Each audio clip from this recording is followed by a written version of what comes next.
To the online lecture for Chapter 4, Carbohydrates. Before we get started, do a little housekeeping. There's not much to do this week. Your only objectives are to watch this video in its entirety, read the textbook chapter if you choose to, and then complete the Chapter 3 Remarkable Body quiz, which will be due Wednesday at 11 p.m. So that's pretty much all that's going on in the course right now. And when I get back next week, we will have an opportunity to go over anything in this lecture, any questions about the course. But if there's anything urgent, of course, you can reach me via email. So we'll go ahead and get started here.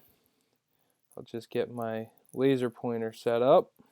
All right, so Chapter 4, Carbohydrates. Now, the learning objectives for this chapter, we're going to learn about carbohydrates, obviously. So this is our first deep dive into one specific nutrient. Previously, the first 3 chapters were kind of just overarching themes about nutrition and health, but now we're really starting to zoom in with a microscope onto one individual nutrient.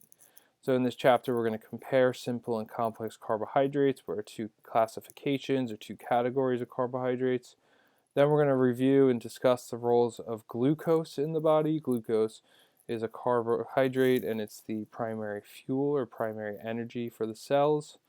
Then we'll move into the functions of fiber, and we spend considerable amount of time on this just to show how important fiber is in our diet and to our body. And then we'll finish off with just brief discussion on various topics related to carbohydrates. So we go into keto and ketogenic diets a little bit, talk about diabetes, added sugars, and then the last couple slides are on fructose and high fructose corn syrup. So I think this chapter gets into some popular topics that people want to know about, and hopefully I'll be able to give you something to think about.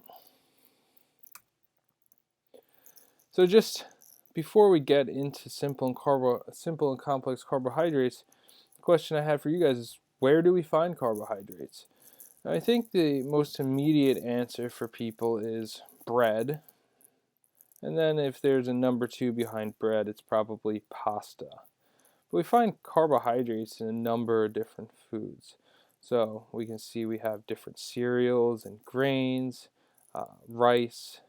We have things like potatoes, beans and legumes, oats, and then we also have fruits, and not pictured here, fruit juices, dairy products, and carbohydrates, essentially anything that breaks down into sugar in our body. So we think of fruits as being sweet, sugar containing, so obviously those are going to be containing carbohydrates, but also these things, the breads, the pastas, even though they might not necessarily taste sweet like sugar to us, they do break down into sugar in our body. And one more thing, not pictured here, but table sugar, of course. And table sugar is going to be the component of many things like soda, candy, cakes, cookies. All those things are going to be carbohydrate containing foods. So we have some classifications for carbohydrates. We have simple and complex. When we talk about simple carbohydrates, we're talking about 6 sugar molecules. And these are further broken down into categories of monosaccharides and disaccharides. Mono meaning 1 and di meaning 2. So mono is an individual sugar, and the 3 of those are glucose, fructose, and galactose. And then we have disaccharides, with di meaning 2, and that indicates that these sugars are composed of 2 of the monosaccharides. So lactose, maltose, and sucrose. And we'll see how their composition shakes out on the next slide. For the metabolism of mono and disaccharides, mono, they are ready to be absorbed into the intestinal cells. So we absorb glucose, we absorb fructose and galactose freely into the cells. But the disaccharides, they need enzymes. And as we saw in the Remarkable Body lecture, enzymes are these proteins or these products that are produced by glands or produced by the intestinal in the intestinal wall that help to break down the food. So there are enzymes required to break disaccharides down into their individual glucose, fructose, or galactose molecules so that they can be absorbed. One thing of note before we move on, just all sugars will eventually become glucose, and we'll come back to this later in the lecture. So we can see here how the monosaccharides join to form disaccharides.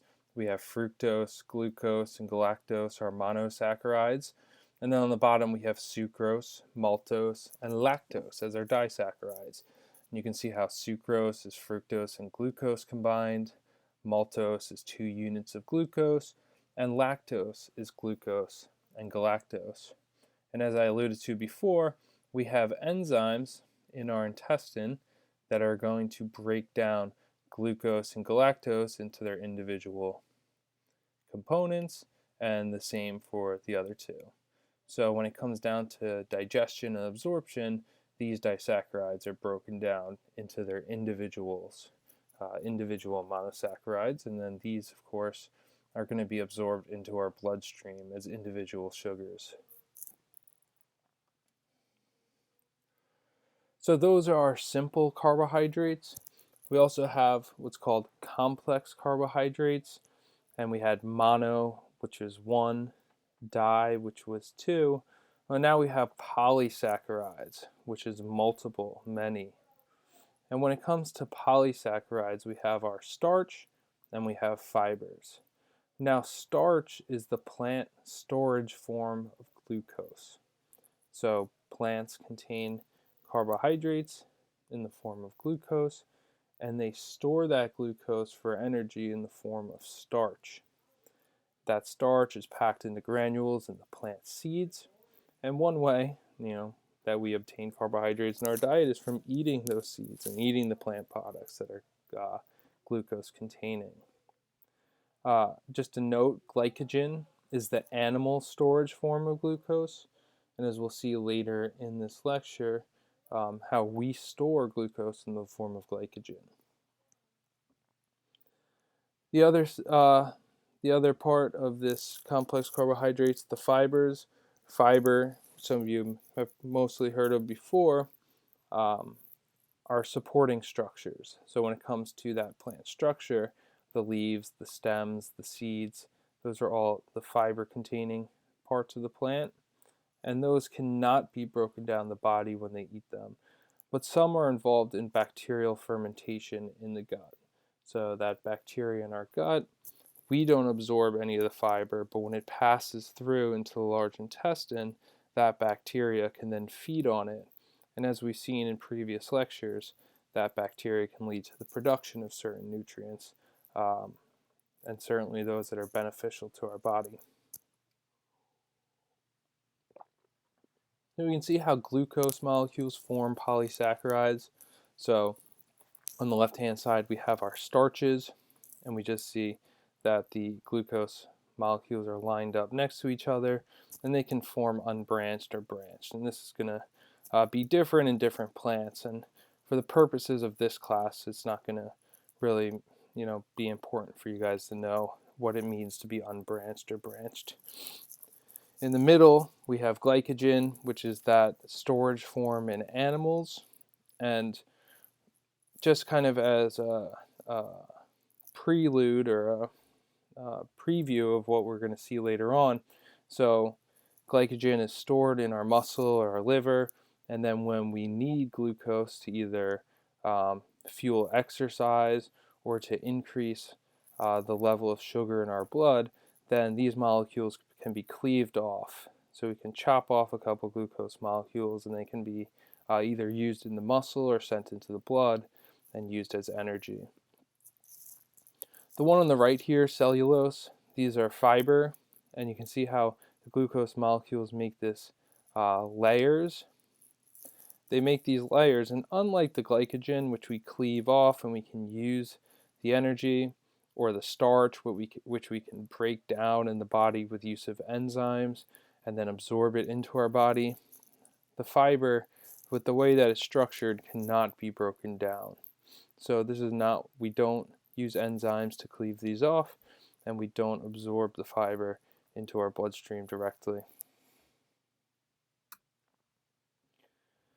Now, with the title Simple and Complex Carbohydrates, of course, this brings along many jokes. And if you've seen these on the internet before, um, you may have or may have not. But yeah, so just the titles themselves bring around some jokes. So, how do I know that my experience of consciousness is the same as others' experience of consciousness?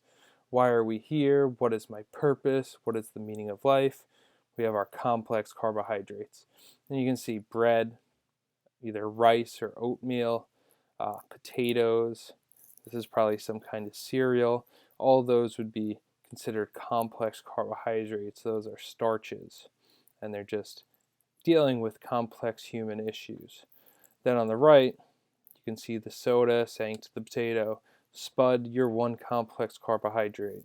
So the potato is a starch, right? It's a complex carbohydrate, as opposed to the soda, which is going to get its carbohydrates from table sugar, which would be sucrose or disaccharide. So this would be the simple sugar talking to the complex carbohydrate. But not only do we get jokes, we also get images like this, pinning complex carbohydrates against simple carbohydrates, with complex carbohydrates getting the green check for good and simple getting the red X for bad.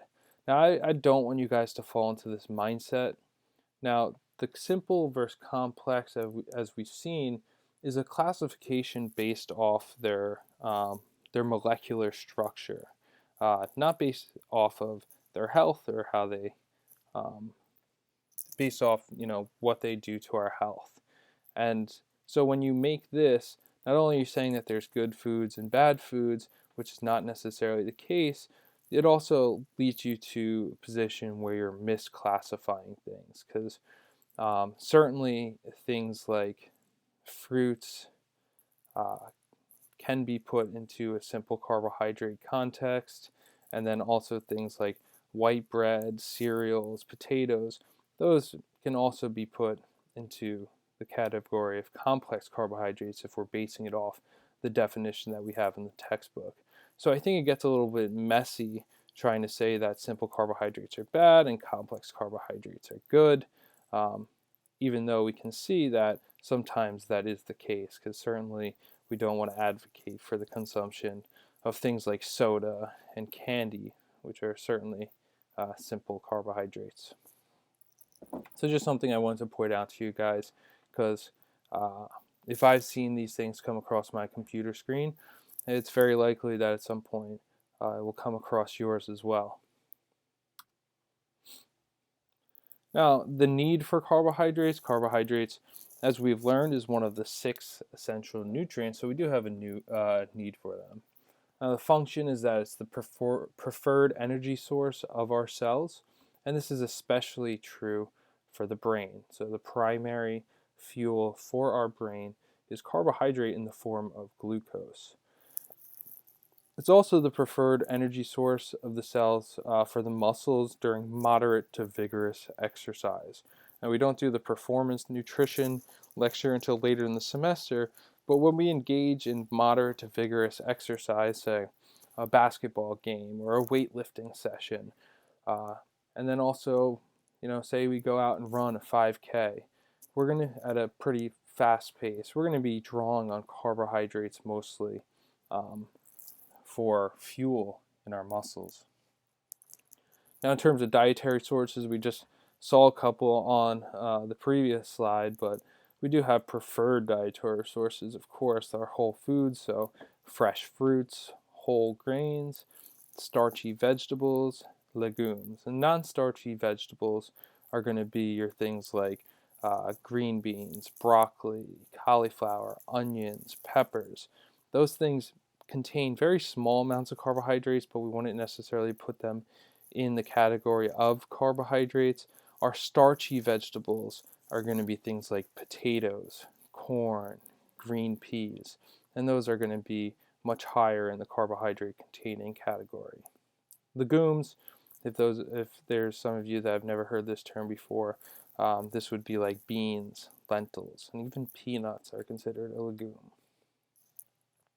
So we have whole foods and then also fiber providing foods. So nuts and seeds are not necessarily deliver a lot of carbohydrates, but they are fiber containing. And then our non-starchy vegetables, which I just mentioned, pretty much every vegetable that you can think of other than your potatoes, corn, peas.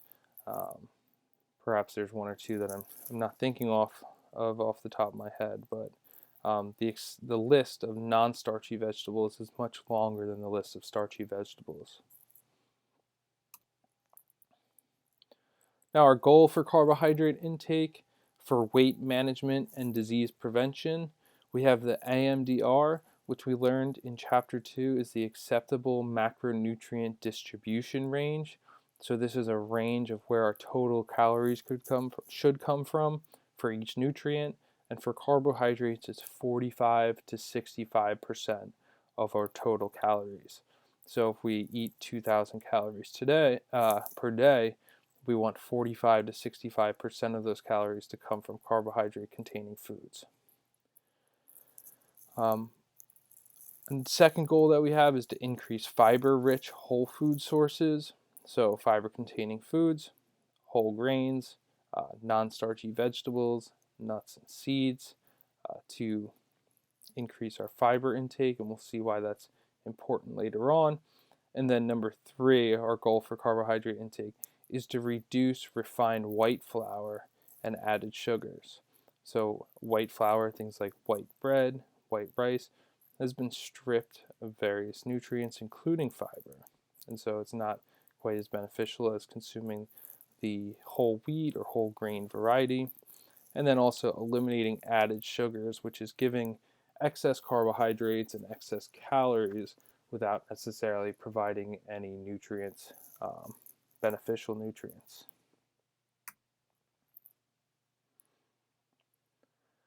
So we can look a little bit closer at fiber. So as you'll see, pretty much with everything we're going to talk about in this course, we have a general term and then we have it broken down into further detail. And this is the case with fiber. So when it comes to fiber, we have soluble fiber and we have insoluble fiber, excuse me. So soluble fibers, these are fibers that form gels in our digestive tract. They also form gels in cooking. So you can think about cooked oatmeal. You can think about the consistency of jelly or jam. Think about applesauce or beans. They'll have this kind of gelatinous texture to them. Well, that is the soluble fiber at play. And of course, you can think all these foods are good sources of soluble fiber. Now, this fiber is not digested, excuse me, and it's easily fermented by our bacteria. So it passes through into the large intestine, and our bacteria feast on it. Opposite of this, we have our insoluble fiber. These do not form gels, and they serve a structural role. So unlike that gelatinous consistency that I spoke of, we have more of a structural component. So if you think about the strings of celery or the skins of corn kernels, that's our insoluble fiber. And as those pass through the digestive tract, they retain their shape and structure through cooking and digestion. And that's really what adds bulk to our stool or our feces.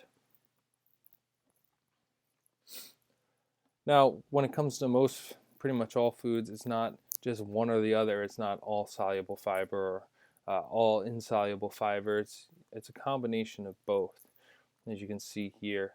So, really good source of soluble fiber, beans. So I talked about that gel consistency, kidney beans in particular. But really, just the purpose of this is one, it gives you a nice list of fiber containing foods. It shows you that most foods are a balance of soluble and insoluble foods.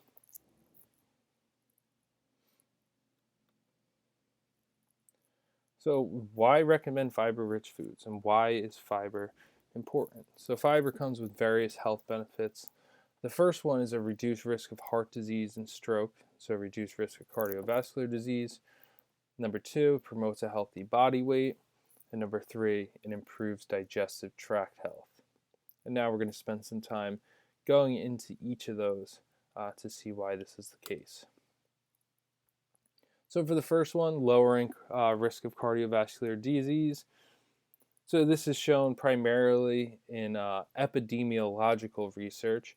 And as we've talked about, this is the kind of research where we look at the population with a broad scope. We look at hundreds of thousands of people, we see how much fiber they eat, and then we look at all their health measures, and we find that people who eat more fiber have a lower risk of disease. Now, one thing that comes out of this is that it's more than just fiber, right? Fiber-rich foods are also high in other nutrients, so fiber-rich foods also tend to be high in vitamins and minerals and other phytochemicals, which are those beneficial nutrients found in plants. Soluble fiber can also help to lower blood cholesterol, and this is by forcing the body to pull cholesterol from the blood in order to make bile for fat digestion. So when we reviewed digestion, we talked about bile and how it's pushed out of the liver and stored in the gallbladder to aid in the digestion of fat. Well, part of making that bile is from cholesterol in the blood. And we'll see in an upcoming slide how soluble fiber helps to accelerate this process or keep this process moving along in pulling cholesterol from the blood in order to make bile. Then the bottom, the weight management and blood glucose control. Fiber plays a role in promoting satiety, or the feeling of fullness after you eat a meal, so it prevents you from overeating. And it also going to slow the absorption of sugar into the bloodstream. So instead of getting rapid absorption and then feeling a crash of energy afterwards, fiber helps to slow that release of sugar into the bloodstream, and you get more sustained energy. So this is where we're going to talk about fiber's role in lowering cholesterol in the blood. So when we talked about digestion, we reviewed how food passes into the stomach, makes its way into the small intestine, and once it gets into the small intestine, it's going to get digestive juices from different places. So one area was the pancreas, it's going to shoot digestive juices in here, and then the other one was going to be from the liver and the gallbladder, you're going to get bile. Now, bile is a component that's produced by the liver, and it helps to get rid of various wastes. But one thing it is composed of is cholesterol. So the liver takes some of the cholesterol from the blood, packages it into bile. Bile goes into the small intestine to help break down fat for digestion and absorption. And then that cholesterol is going to travel further along, and eventually it's going to be reabsorbed back into the bloodstream and re-enter circulation. So what you have is what is called enterohepatic circulation. You don't need to know the term, but what it means is that cholesterol is sent into the intestines from here, and then it's reabsorbed and put back into circulation. So our body conserves the cholesterol, and it's a pretty efficient process. Well, cholesterol, when somebody has high cholesterol, using fiber presents an opportunity to lower that cholesterol. Because what fiber actually does is that once fiber enters this small intestine, it can help to bind or hold on to some of that cholesterol that's released from the bile and prevent that reabsorption from occurring. So with fiber, instead of having this nice cycle going, we have the fiber binding onto this cholesterol here. It doesn't get absorbed, and it continues passing through until it's passed out in the form of feces. And what this causes the body to do, still needs to make bile, right? But since it's not getting this circulation, it's going to have to continue pulling on cholesterol from the bloodstream. So a high fiber diet, particularly one high in soluble fiber, is going to help to modestly lower blood cholesterol levels by forcing our liver and our body to pour on the cholesterol that's in our blood.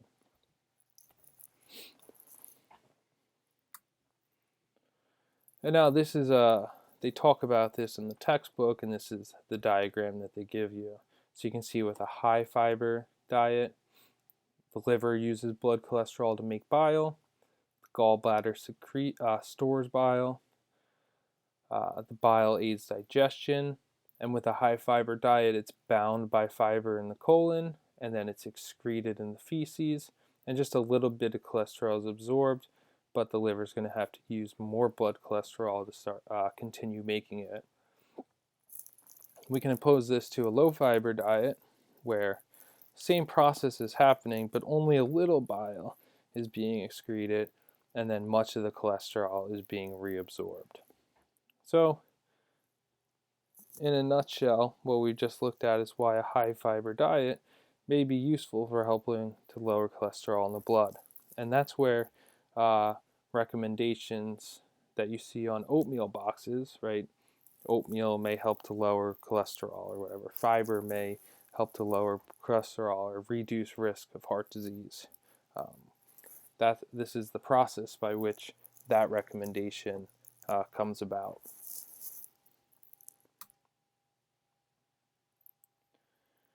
So that's how fiber is beneficial to reducing our risk of cardiovascular disease.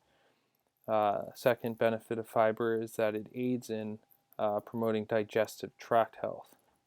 So with both types of fiber, the soluble and insoluble fiber, it helps to protect against constipation, hemorrhoids, and diverticular disease. We'll see what both of these are in upcoming slides.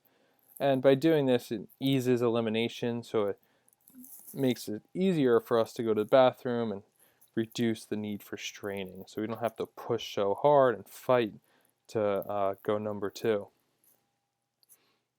Now, these benefits are dependent on fluid intake. So anytime you're setting out to increase fiber in your diet, you want to make sure you increase your fluid intake as well. So a high fiber, low fluid diet will actually have the opposite effect. So if you consume lots of fiber but you don't drink a lot of water, then it's going to back you up and you're actually going to become more constipated.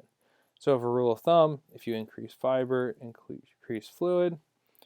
Some people do bloat or cramp with fiber when they have high fiber foods. They get really gassy. So in this case, you don't want to just increase fiber significantly right away, and you kind of want to train your body by starting low and then going slow by increasing maybe just by a few grams each day and introducing 1 or 2 foods at a time to train your body and get it accustomed to handling more fiber. Now we see diverticular disease. Diverticular disease is something that can happen from prolonged periods of straining, right? People who are chronically constipated, low fiber diet, not enough water, they can get what are called diverticulum. So as part of the straining process, you get the intestine bulging out to the side. And what happens here is as food particles or bacteria or feces are passing along the, uh, the intestine, it can get trapped in here, and then this can become inflamed or infected, and that can be extremely, or not can be, it is extremely painful, and usually can result in a hospitalization, and if severe enough, it can lead to surgery. So obviously, this is something that you want to avoid. Now, the interesting thing is when somebody does have this, it's a chronic condition. It's called diverticulosis. And the treatment for diverticulosis from a nutrition standpoint is to have a high fiber diet. So you want to avoid having to strain or anything like that. You want to make sure you have nice fluid bowel movements. So long-term management for somebody with this condition, you want to have a high fiber diet. But when this becomes inflamed and it's very painful, then you want to have somebody on a low fiber diet. And that's just to reduce the amount of stool that's produced. You want to reduce the amount that's passing through the intestine. Because if you have low fiber, right, you're not getting all that undigested material passing through. That's just wouldn't say it's very important for you to know for your exams. In other words, is not going to be on your exams. But just a little tidbit, because you may, some of you may experience this later on in life, but you may have a mother, father, grandparent who has diverticulosis or diverticulitis. So it's just something to be aware of. The other thing I mentioned was hemorrhoids. So this, unlike diverticular disease, which usually occurs later on in life, hemorrhoids can really occur at any age. So hemorrhoids, these are bulging of blood vessels that occur primarily from straining. So people who are chronically constipated, that have to push really hard, can end up with hemorrhoids, and these can be very painful, sometimes require surgical intervention. So again, high fiber diet can help to reduce risk of these developing, because with a high fiber diet and adequate fluid, you don't have to spend much effort trying to go to the bathroom.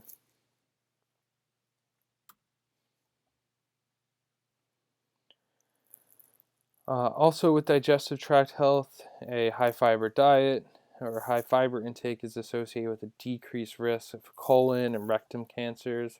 Again, this is epidemiological research, meaning just looking at population-wide surveys.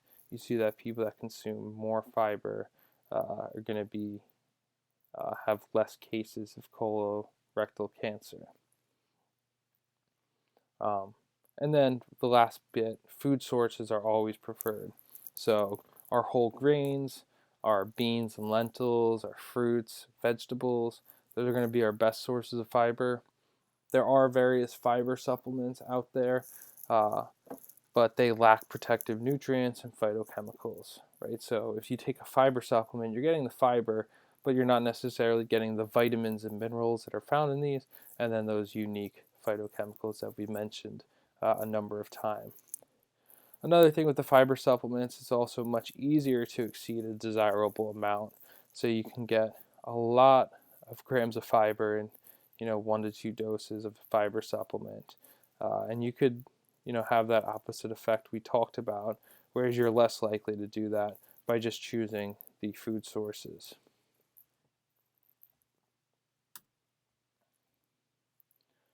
When it comes to fiber intakes and excesses in the United States, it's definitely not a nutrient that we overconsume, and few people in the US meet the recommendations for fiber. Now, the recommendations are to consume 14 grams per 1,000 calories, and then we also have an RDA, a recommended dietary allowance. For men, it's 38 grams per day, and for women, it's 25 grams per day. And I think these are numbers that are useful for you guys to know. Hint, hint.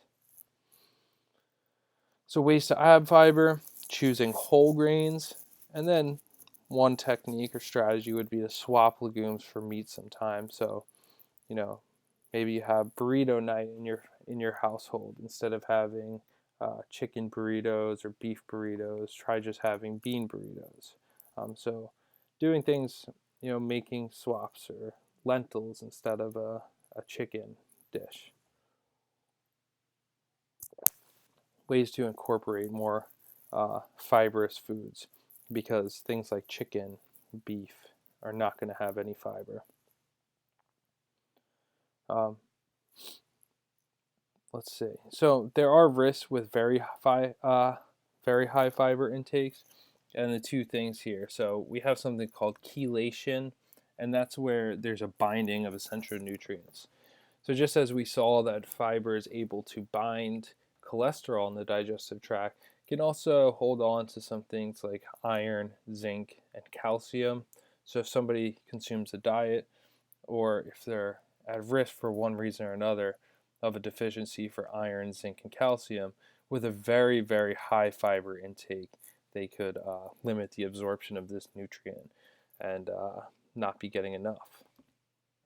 And then lastly, very high, I keep on messing that one up. Very high fiber intakes, like a tongue twister today, can lead to bloating, flatulence, which is farting, and constipation. So there can be some GI upset with I did it again. Very high fiber intake. I'll give you 2 points on your exam if you can say very high fiber intake 10 times fast in front of the class. So I've mentioned whole grains various times throughout this lecture, and some of you may be saying, well, what exactly are whole grains? And we're going to get to that. So the Dietary Guidelines for Americans, which is the government publication of how we should eat, recommends that at least half of our daily grains should be whole grains. And what this means is that the grain has the 3 edible parts of the kernel from the plant that we're getting it from. So the 3 parts of the germ, this is the nutrient-dense inner part. We have the endosperm, which is the bulk of the edible starchy part, or the carbohydrate-containing part. And then we have the bran, which is the protective fibrous coating. Now, when we compare whole grains and refined grains, whole grains have all 3. And then the refined grains, like white bread or white rice, is just going to have the endosperm. Now, a refined grain removes the germ and the bran, as I just mentioned, and in doing so, it also removes the fiber, the vitamins, and the minerals. So, why would somebody want to make a refined grain? Well, when you do this, you remove the fiber, the vitamins, and minerals. For a lot of the population, you're increasing the palatability of it, and makes a better texture and might give a more subtle flavor than the whole grain. But I think the main reason for it is that you're increasing the shelf life of it. Some of these vitamins and minerals have the ability to spoil after a long period of time. And so by stripping them, you allow the product to last for a very long time, which may not be as important in this day and age, but if you go back to, maybe not our parents, but our parents' parents and the parents before them, shelf life was extremely important. So you would need things to last many, many, many months, maybe for a long winter here in the Northeast. So you can see how this looks on the plant. We have our kernel up here. We have the endosperm in the middle. That's what the refined product is going to keep. Then we have the bran, and we have the germ, which is going to be where a lot of the nutrients are contained. So in the processing part, they're stripping everything off and keeping that endosperm.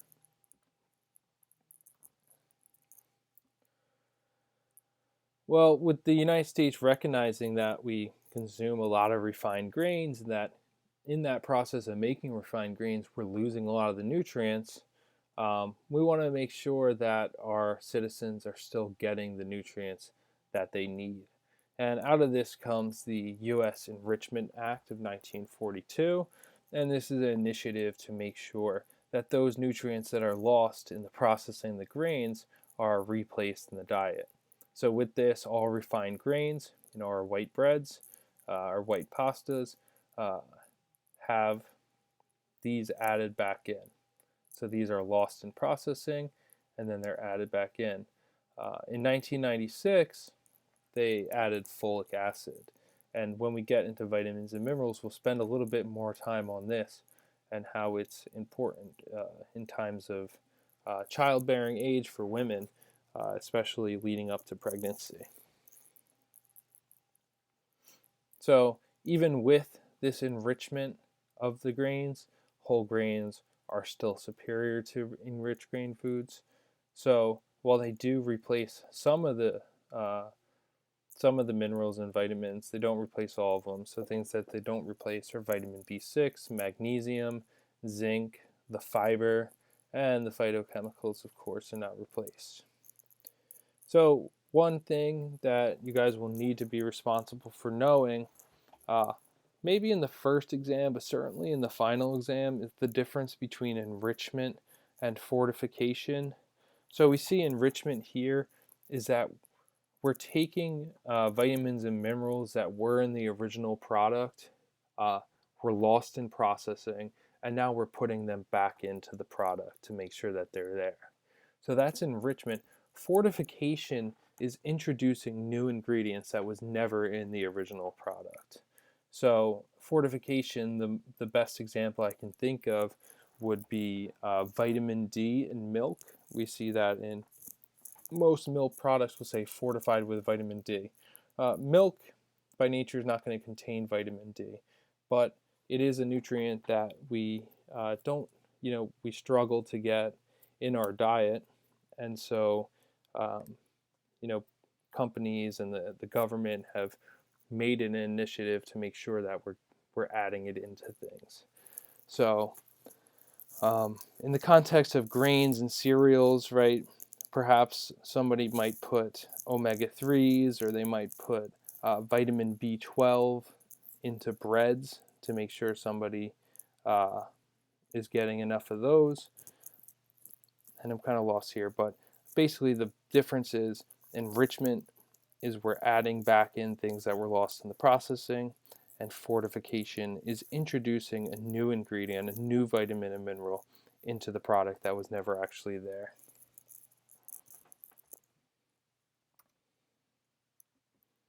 So we can see a comparison of whole grain, enriched white, and unenriched white breads.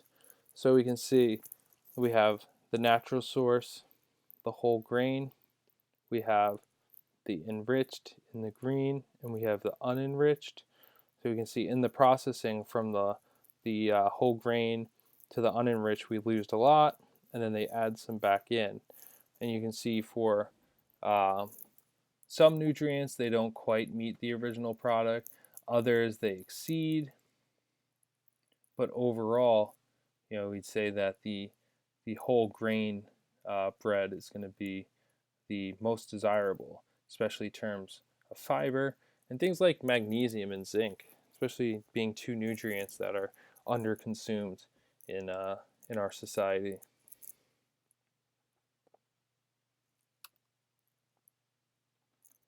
So finding the real whole grain foods can be quite a dilemma these days with all the options we have, especially in the bread aisle. So these are just a few tips that I put together. Always look for whole wheat flour as the first ingredient listed. So we learned when we looked at the nutrition facts label how ingredients are listed in descending order by weight. So the first ingredient listed is going to have the highest amount in the product. So you always want to look for whole wheat flour first. That means that the primary flour and hopefully the only flour in the product is whole wheat. So when you're looking at bread, pasta, crackers, you always want to look for whole wheat first.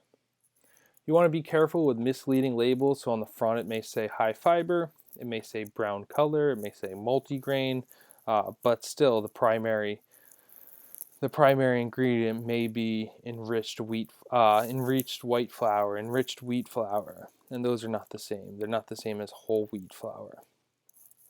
And then the last thing to be mindful of, um, something they've done with cereal over the last couple of years. They made things like Fruit Loops, um, Frosted Flakes. They've all made those whole grain. So now on the front of Fruit Loops and Frosted Flakes, it can give the whole grain tag and give the appearance that it's healthy. But of course, we know what they do with these cereals. They make them whole grain and they add a bunch of sugar to them. So that's certainly not the same as consuming a 100% whole wheat cereal or whole wheat bread. On the right, this is a list of various whole grains.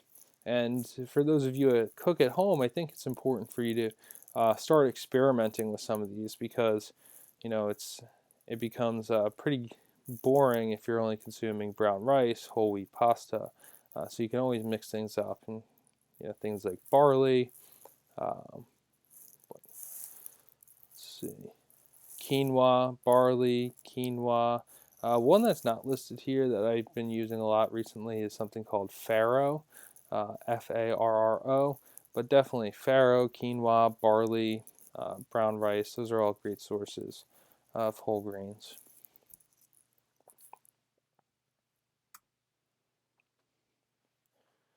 So as I was saying before, the bread aisle can be a pretty crazy place with the labels that they throw on foods. And this is just a picture that I got from the textbook. So you can see how the three different labels of natural wheat bread, the multi-grain honey fiber, and the whole grain whole wheat bread. We can look at their ingredients. We can see with the wheat bread, the number one ingredient is unbleached enriched wheat flour. It says wheat, but when it says unbleached enriched, that's just another code name for white flour. So this is not whole wheat, and we can see the dietary fiber is going to be less than 1 gram. With the honey fiber, um, we can see the unbleached enriched wheat flour. That's going to be again, code word for white flour. We can see they add honey, they add barley to it. They also add cellulose, and this is probably where we're getting all this fiber from, this 4 grams of dietary fiber, and then just a mix of other things. So even though it says multi-grain, still the number one ingredient is that white flour. On the right, we have the whole wheat, and we can see the first ingredient is unbromated stone ground 100% whole wheat flour, and then we have some crushed wheat. This one only has 2 grams of fiber, and honestly, I don't know why the textbook didn't put in a little more effort to find a better example, because even though this is 100% whole wheat, I still don't think it is the best example of a healthful bread, especially considering we have added sugar here in the form of high fructose corn syrup, partially hydrogenated vegetable shortening, raisin juice concentrate. It's kind of shame on the book here for not giving us a better example of a healthful bread. Now, I have no affiliation with any food products or anything, but I just wanted to give you guys an example of a bread that I thought was a little bit more representative of something that I would recommend to a friend, to a loved one, a patient of mine. So this is a label from Ezekiel bread, which is a popular bread out there. So the ingredients you can see here: organic sprouted wheat, filtered water, organic sprouted barley, sprouted millet, and you can go on. So you're not going to find any added sugars, added whatever it was, shortening and stuff. So I think when you're going in, right, you want to find some good ingredients list. Now this one doesn't say 100% whole wheat, but things that are sprouted generally are going to be your whole grain.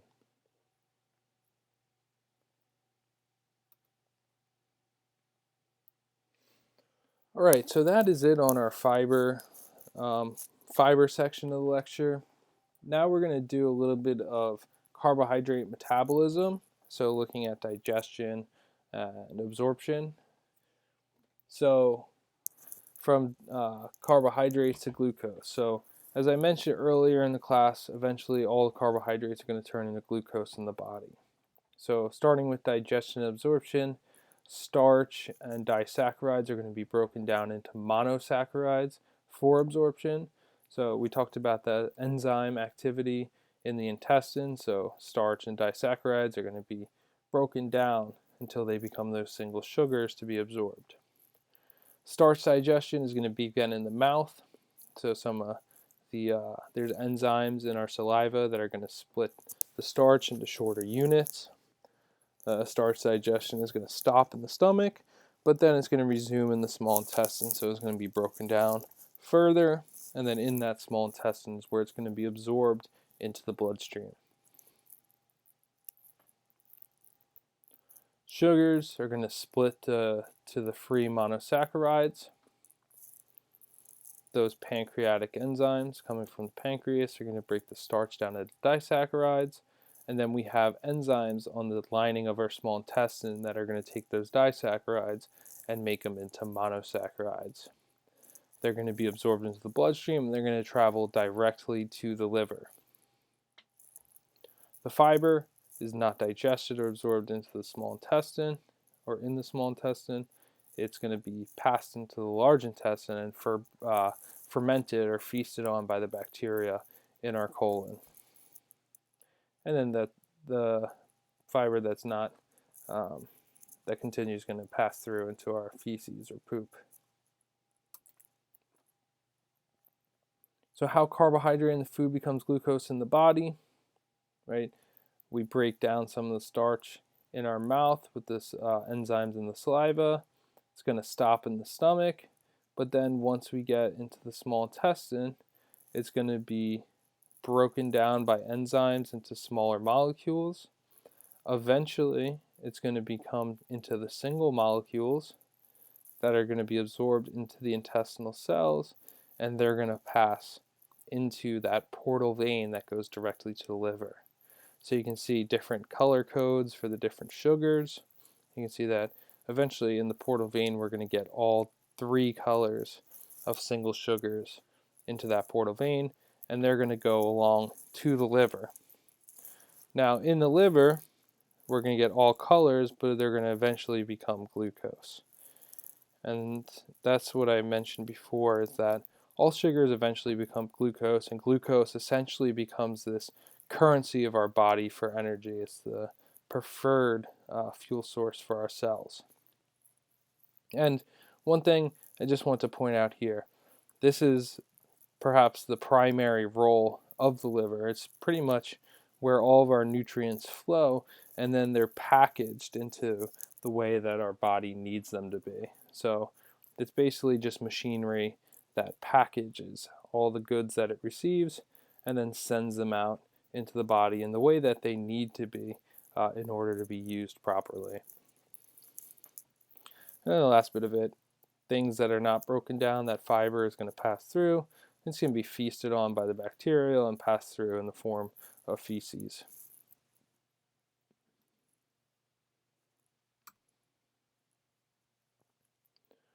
Well, we've mentioned lactose, and some of you may have trouble digesting milk. So this is a common issue. And the ability to digest milk carbohydrate varies. And the dependent factor is going to be the lactase enzyme. So we have an enzyme in our small intestine, it's produced by our small intestine, that helps to break down the milk sugar lactose into the individual sugars. And if we don't have enough, or we don't produce enough of that sugar, then we're going to have what's called lactose intolerance. And so we're not going to be able to break it down. There is also milk allergy, but this is much less common, and we don't discuss this. Lactose intolerance is going to be more common in African Americans and people of Asian descent. So symptoms of intolerance, if you have it, then you already know it. If you don't have enough of the lactase enzyme and you're unable to break it down, you can experience pain, nausea, diarrhea, and gas. So it causes mostly GI upset. So you drink milk, then you're going to be paying the consequences later. So some strategies for people with lactose intolerance: aged cheeses. So cheeses that have been aged, the bacteria that's used to make that cheese actually feast on the lactose or that sugar during that process, and so the final product is going to have a lower lactose content, and people with lactose intolerance are usually able to tolerate them. You can also take lactase pills and drops. So these are forms of the enzymes that can be taken before meals, and that can be used to help break down the food that you're eating. People with lactose intolerance can also use lactase-treated milk products. So prior to packaging, or in the packaging process, they treat the milk product to get rid of that sugar, and so it will be tolerated. They can use milk substitutes, so things like soy milk, almond milk, oat milk, whichever one you enjoy the most can be used. People with lactose intolerance can usually consume yogurt, and this is mainly for the same reason as is aged cheese before. In the yogurt making process, a lot of that lactose is broken down.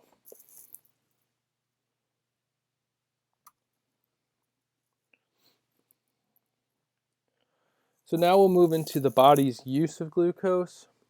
And we say that the body handles glucose judiciously. that means it uses it carefully, right? If it's our currency, then we don't want to be wasteful with it. Our body tightly controls the blood glucose concentration, and we reviewed this last time in class and how our body has a certain level of blood sugar that it wants, and it works very hard to keep that blood sugar at a certain level. And in order to do this, we have the pancreas that plays a major role, and through the secretion of insulin and glucagon. And since I spent a considerable amount of time going over this in our last class, I'm not going to do that here. So another part of our body handling glucose judiciously is that it maintains an internal supply. So we store glucose or carbohydrate in our liver and in our skeletal muscle, both as glycogen. And we can store around 2,000 calories of energy at once or in those places. Now our brain relies on glucose, and we require about 130 grams per day to function. So our brain requires about 130 grams per day.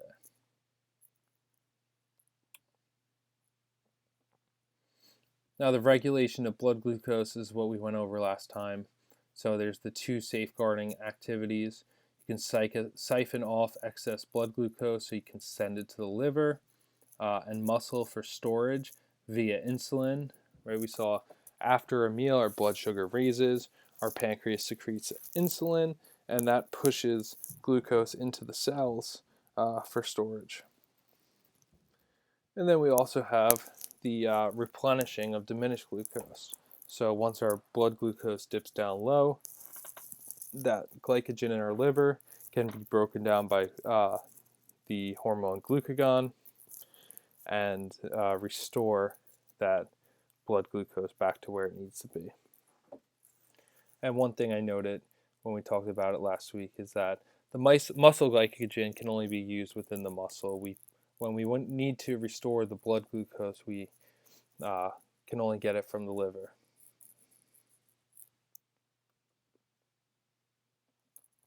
And this is just a picture of that process. And you guys can review this process in your own time.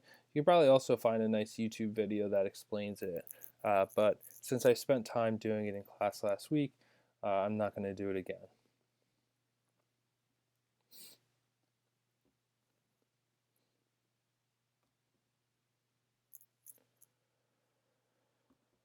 So we're going to now turn our page and we're going to get into just some various topics in carbohydrates. And so we hit on some key things. And one of the first hot topic that I wanted to talk about is just that carbs can be turned into fat. Now, this is something that a lot of people have heard, and because of this, it becomes carbs are the enemy and we're scared to eat them. So I wanted to spend some time just explaining what this means. And yes, it is true, carbs can be turned into fat. So when our carbohydrate intake exceeds storage capacity in the liver and skeletal muscle, the extra carbohydrate will be converted to fatty acids in the liver. So I mentioned how when we have extra carbohydrate in our blood, right, we're going to push it into our liver, we're going to push it into our skeletal muscle. Well, we can only do that so much. We don't have an unlimited ability to keep on storing it for later use. And eventually we're going to fill up all of our storage facilities, but if we keep on having carbohydrate coming in, well, we're going to have to do something with it. And so what our body does is it takes that extra carbohydrate, and in the liver, it's going to convert it to fatty acids or fat.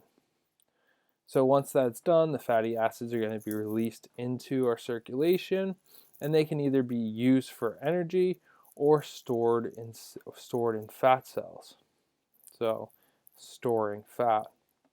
Now the one thing, and this is the key point that everyone needs to understand, the storage as fat is only going to occur when total calories exceed the body's needs. Now, you should know that our body has a certain number of calories that we need to maintain our function every day. And this is going to be variable from person to person. But as long as we're consuming adequate calories at just around what we need on a day-to-day basis, then we don't need to worry about our carbs being turned into fat because they're going to be used as energy. So the point is, carbs don't lead to increases in body fat. Too many calories lead to increases in body fat. So if you continuously consume more energy than you need, more calories than you need, you're going to store body fat. And it doesn't matter whether that comes from dietary fat, it doesn't matter if it comes from carbohydrate, it doesn't matter if it comes to protein. There's a pathway that protein will turn into fat. So even some protein will be stored as fat if you exceed your body's needs and have too many total calories. So it's not that carbs can be turned into body fat.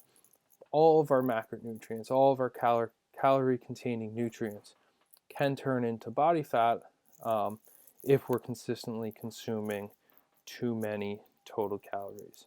So there's nothing particularly harmful about carbohydrate, except for the fact that carbohydrates tend to be very tasty foods that we like to eat a lot of, and by by the nature of that, they can be things that we overconsume calories from.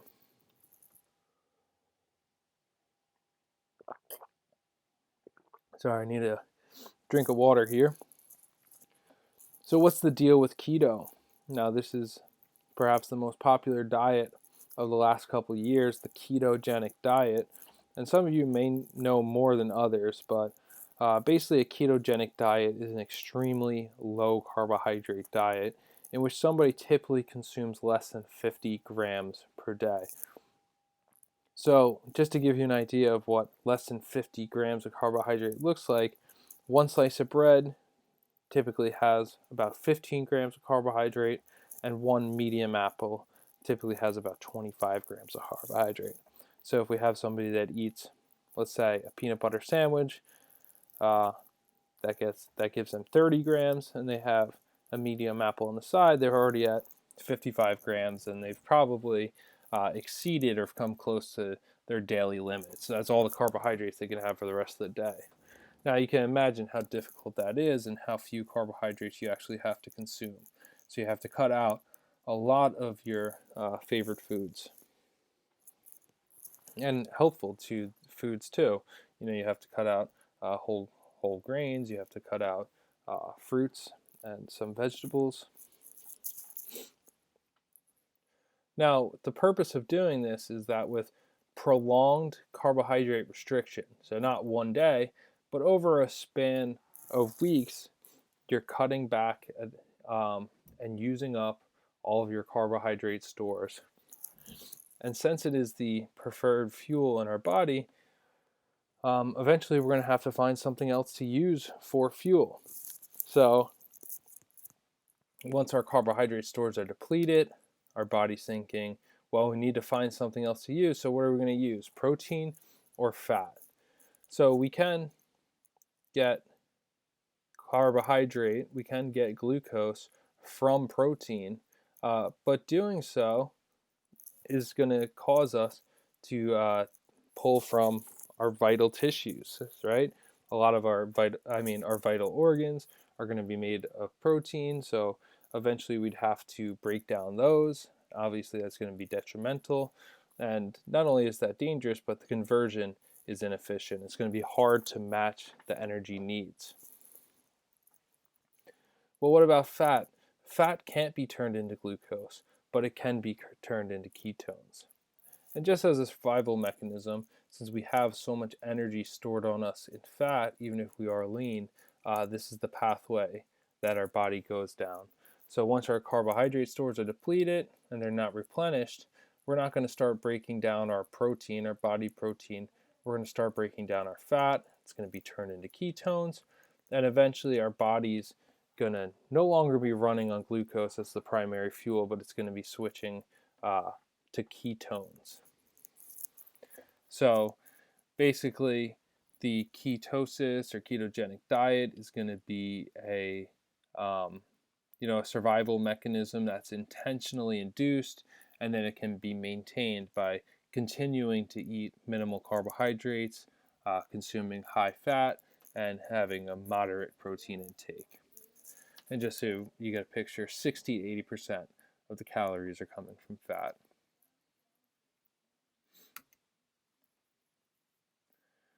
So what you guys need to know about the ketogenic diet, calories are still king. So perhaps the most appealing thing about the ketogenic diet is people hear, well, now your body's running on fat. And what this gives the consumer a picture of is, I'm just going to be burning body fat all the time. So if I'm running on fat, then I'm just going to lose all my body fat, and within a couple months I'm going to have abs. Well, some people do have success with the ketogenic diet, and that happens. But what you need to understand is that that principle of energy balance and us having a certain amount of calories we need, and if we consume more of that, we're going to put body fat on. If we consistently consume less than that, we're going to lose body fat. That still applies. So our body is only going to burn that body fat off if we're consuming less energy than we need. And we can certainly still gain body fat on a ketogenic diet if we're consuming too many calories. Another thing you guys need to know about the ketogenic diet, obviously, as I mentioned, we have to remove a lot of foods that are customary in our diet, foods that we enjoy, and so it requires the highest level of discipline to keep and maintain over a long period of time. So poor adherence is not only common, but it can be harmful. And the reason why I say this is, someone who is trying to do a ketogenic diet but is not quite able to maintain their efforts over time may, for one, bounce in and out of ketosis and not reap the full possible benefits of being in that state. But they could also just not quite be in the state of ketosis and then just end up with a normal diet where they're just consuming very, very high fat, which is not going to be helpful for our body from a cardiovascular standpoint. And then the last point, the long-term effects are still unknown. So there are certainly people that are having success with the ketogenic diet over a period of a year, over a period of 2 years, but we still don't really know what's going to happen to these individuals 10 years, 15 years, 20 years down the road. So there are people, I consider myself one of them, to be skeptical about maintaining this diet for the rest of your life. And that's the major goal of studying nutrition and being a dietitian, is trying to get people to do something that they can do safely and effectively for many, many years.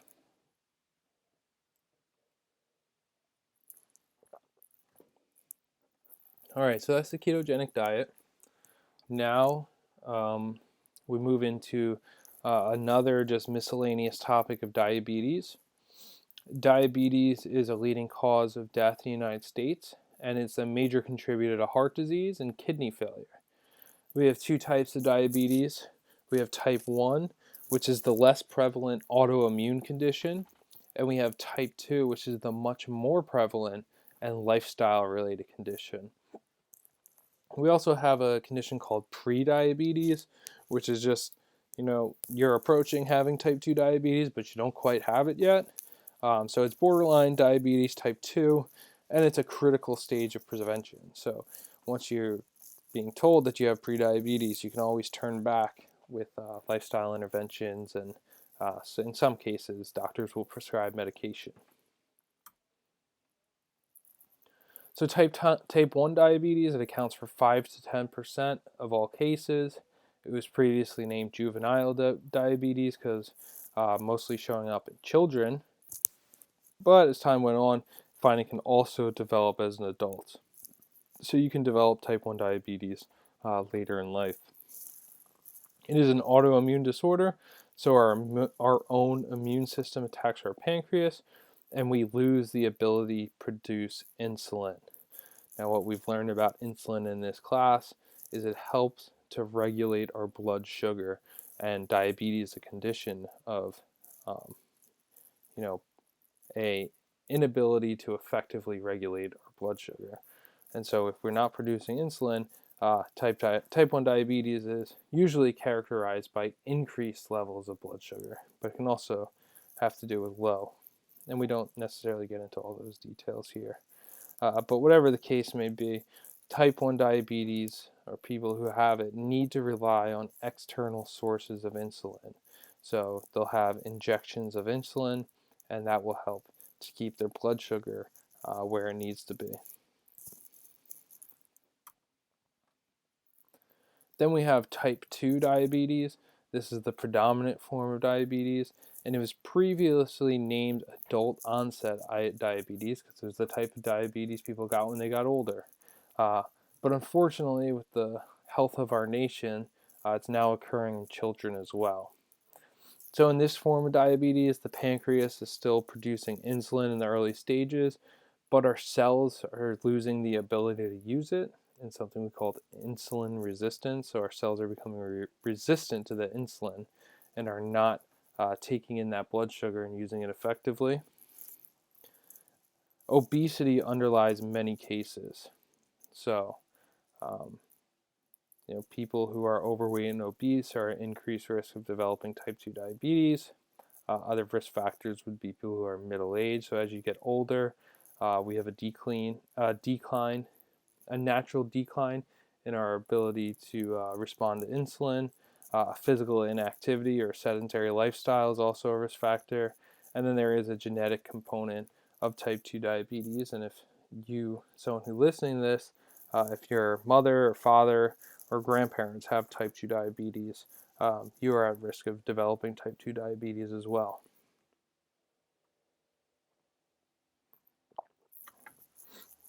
So we see a compare and contrast. Type 1 diabetes, 5 to 10% of the cases, as opposed to type 2 would be 90 to 95%. Age of onset usually between lower than 30, but sometimes later. Type 2 diabetes usually greater than 45, but also younger. So some of these characteristics we already went through. We went through this. Insulin secretion. So this varies in the early stages, usually producing some, but as it gets more advanced, people with type 2 diabetes can lose secretion and have to use insulin just like a type 2 person with someone with type 1 diabetes would have to use, excuse me. So sometimes. And then we have their older names, which you already mentioned. So type 2 diabetes is a lifestyle-related disease, and as such, it's important to prevent it from occurring. And so here are some tips for preventing type 2 diabetes. Maintain a healthy body weight. Obviously, this is going to differ from person to person. There's no single weight that we're striving for. Right? It needs to be considered on an individual basis what is realistic and appropriate for that person.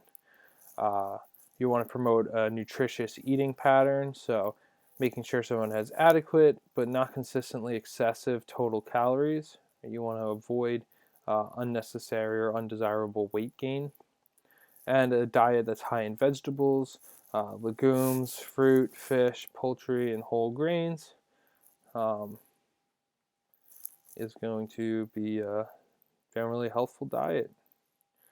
And then lastly, participating in regular physical activity. And in terms of promoting insulin sensitivity as opposed to insulin resistance, which is what we don't want, strength training is particularly beneficial to promoting insulin sensitivity. But just as we can prevent, we're also going to have cases where we want to manage somebody with type 2 diabetes. So somebody who has type 2 diabetes, in order to improve their blood sugar control, modest weight loss can be beneficial. This, of course, is if it's warranted, realistic, and achievable. So you don't have to be overweight or obese to have type 2 diabetes. You could be of what is considered a normal weight. And in this case, losing weight is probably not warranted. And then, of course, you always need to consider what's realistic and achievable for the person that you're taking care of. Now, this is best done through focus on behavior change, so identifying behaviors that may not be working to someone's advantage, and then setting up strategies to change those behaviors. And then also in the management of type 2 diabetes, modest weight loss, but also controlling carbohydrate intake. So the total amount seems to be most important compared to the actual source. So this is going to be individualized. How much carbohydrate somebody should consume throughout the day is going to be based on their overall clinical picture. So what their glycemic control looks like, whether or not they're on insulin, and then also their physical activity. All those things are going to be need to be taken into consideration.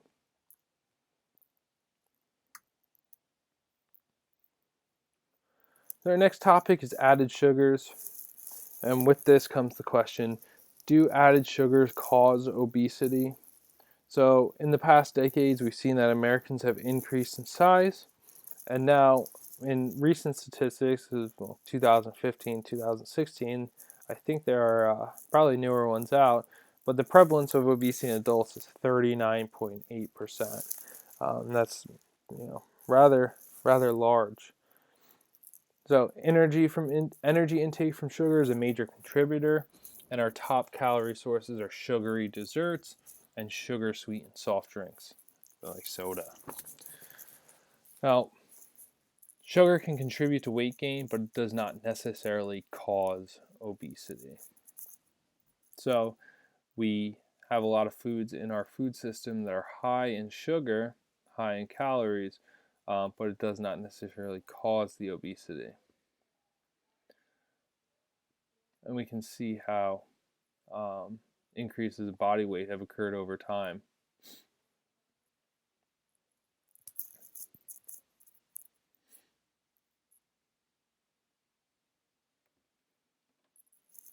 We also see the sources of added sugars in our diet. So beverages, soft drinks, fruit drinks, sport and energy drinks like Gatorade, coffee and tea. People who go to Starbucks and get their mocha frappuccinos or pumpkin spice lattes or whatever it is they buy. They're loaded up with sugar. Snacks and sweets, so cookies, cakes, all the tasty stuff. Grains, probably different breads that have sugar in them. Dairy products, mixed dishes. So, yeah, we can see that beverages and snacks and sweets make up our major sources of added sugar. Well, we saw that added sugars don't cause obesity, right? They play a role because it's high calorie and they're very palatable, so we tend to eat a lot of them. But obesity is a state of energy excess, no matter where it comes from. So it's not just sugar, but it's whatever somebody's eating too much of. So does it cause type 2 diabetes? Well, it was once believed that it did. So the hypothesis was that the overstraining of the pancreas. So the more sugar that you consume, the more your pancreas needs to work, and then over time you kind of crap that pancreas out, and you develop diabetes. Well, now that's accepted as a false assumption, and body fatness is actually more closely related than diet composition. So being in that prolonged positive energy balance, so having more calories than you need over a long period of time. And one thing we can do to discount this hypothesis of the overstraining of the pancreas is to look at East Asian and Sub-Saharan African diets, where very, very large portion of their diets are of carbohydrates, right? Compared to American diets, much lower in protein, much lower in fat, and higher in carbohydrates, but at the same time, much lower rates of diabetes. So looking at the diets of these can kind of tell us that this assumption, that overstraining of the pancreas, is false. So what you guys need to know is that eating sugar does not cause diabetes, but a high intake of added sugars is associated with a high intake of other energy dense foods and total calories. So in the same light that this says eating sugar does not cause diabetes, you can probably replace this word with obesity as well, and you get the same kind of takeaway from the slide that we did before on sugar and obesity. It's not that the added sugar causes these things. Is that it's just high intake of sugar is going to be uh, associated with a high intake of other energy dense foods and also just a high intake of total calories. All right, I think this is the last topic that we have is on fructose. So we saw that fructose is like glucose, one of the monosaccharides that we have, but there have been some questions of late about fructose and whether or not it is harmful to our body. So fructose is handled differently in the body than glucose. So whereas glucose is going out, it's being used by different cells, right? All of the fructose is metabolized by the liver. Fructose also has a different effect on our appetite. So because it has a lower insulin response when we ingest it, it's also going to lead to less appetite suppression. So when we consume fructose, we're going to get calories from it, but we may not get that appetite suppression. And then the last part on the slide is that there's no brakes on the system of metabolism. So when we have high glucose loads, when we have more glucose than we need, there's actually brakes on the system that's going to slow down the metabolism. But in fructose or with fructose, there is no such brakes on the system, and that the metabolism is going to continue unimpeded, and this can affect with the lipid or fat producing pathways. Now, related to fructose is the topic of high fructose corn syrup, which a lot of people are concerned with. So, is high fructose corn syrup more harmful than sucrose or just regular table sugar? Well, high fructose corn syrup is a highly processed ingredient, right? It doesn't occur naturally, and it is associated with very highly processed foods. Now, chemically, it is similar to sucrose or table sugar, and we'll see that in upcoming slides. It's not very different, and there doesn't appear to be unique effects. So, it doesn't appear currently that high fructose is particularly harmful when you compare it to sucrose. But one caveat to this is that a lot of the research surrounding high fructose corn syrup is influenced by industry. So there's a lot of people in the high fructose or the corn industry that fund the research. And of course, that can muddle the results and draw question to them. But I think the major takeaway from looking at this right now is that for fructose and high fructose corn syrup, the dose makes the poison. So I don't think it's particularly helpful to just demonize fructose and high fructose corn syrup. I think there should be efforts made to limit intake of all kinds of sugar. So all kinds of added sugar instead of just pointing out one and saying that it's the problem. So we can see high fructose corn syrup is a blend of fructose and glucose and a small amount of other sugars. Sucrose is not that much different. So it's glucose and fructose split down the middle, and it's not all that different. Honey, a lot of people think of honey as like a better alternative to using table sugar. If it makes you feel better, then keep on doing it. But from a nutritional standpoint, it really doesn't make much of a difference. And then we can see with regular corn syrup, it's almost exclusively glucose.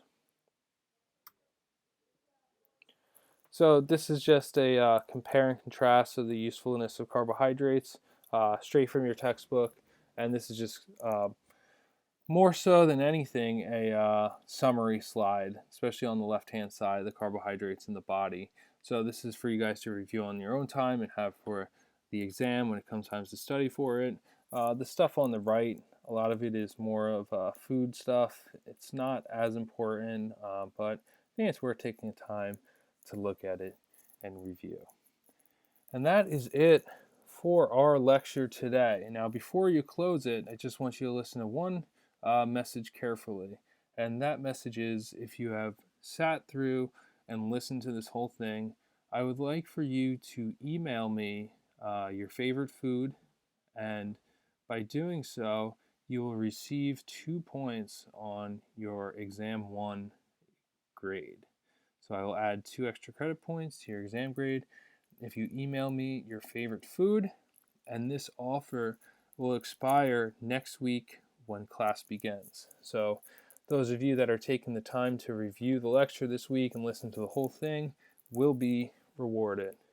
I thank you guys for those of you that have made it this far, and I hope you enjoy the rest of your week and have a great upcoming weekend.